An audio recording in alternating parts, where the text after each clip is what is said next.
Isang lalaki na may dalang baril ang arestado ng mga tauhan ng Iligan City Police Station 5 sa Barangay Saray, Iligan City.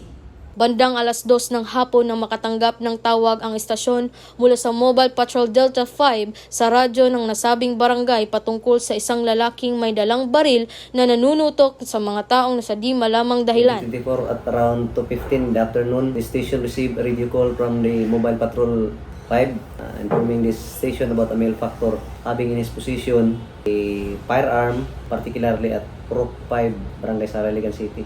Immediately po, nag-dispatch po tayo ng personnel above mentioned place and which resulted to the successful apprehension of Vladimir Male, 34 years old, single jobless and a resident of brought to a Barinaot, Barangay San Roque, Iligan City. Kuhanan po siya ng isang caliber 45 Colt MK4 gold cap with serial number 761243. Agad namang rumisponde ang mga tauhan ng Iligan City Police Station 5 at nakumpiska ang isang caliber 45 na may serial number 761248, isang magazine at 5 bala ng caliber 45. Consequently po, napailan po natin siya ng kaso, na-endorse po natin sa Fiscal's Office and yun nga po, nagtuloy-tuloy. Nabigyan po siya ng NPS docket number apprehended for the crime of violation of RA 10591 with criminal case number 24-29072 with the bail recommended 10,000 pesos for his temporary liberty.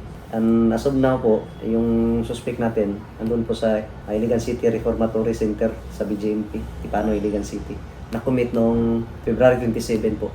Kinilala ni Police Major Felix Inrabago Jr., Station Commander ng Iligan City Police Station 5, ang suspect na si alias Vladimir, 34 anyos at residente ng Barangay San Roque. Ang Iligan City PNP ay mas paigtingin ang pagbabantay upang makamit at mapanatili ang kapayapaan at kaayusan ng nasasakupang komunidad sa pamamagitan ng paglutas at pagsugpo sa mga ugat ng nangyaring kaguluhan at krimen.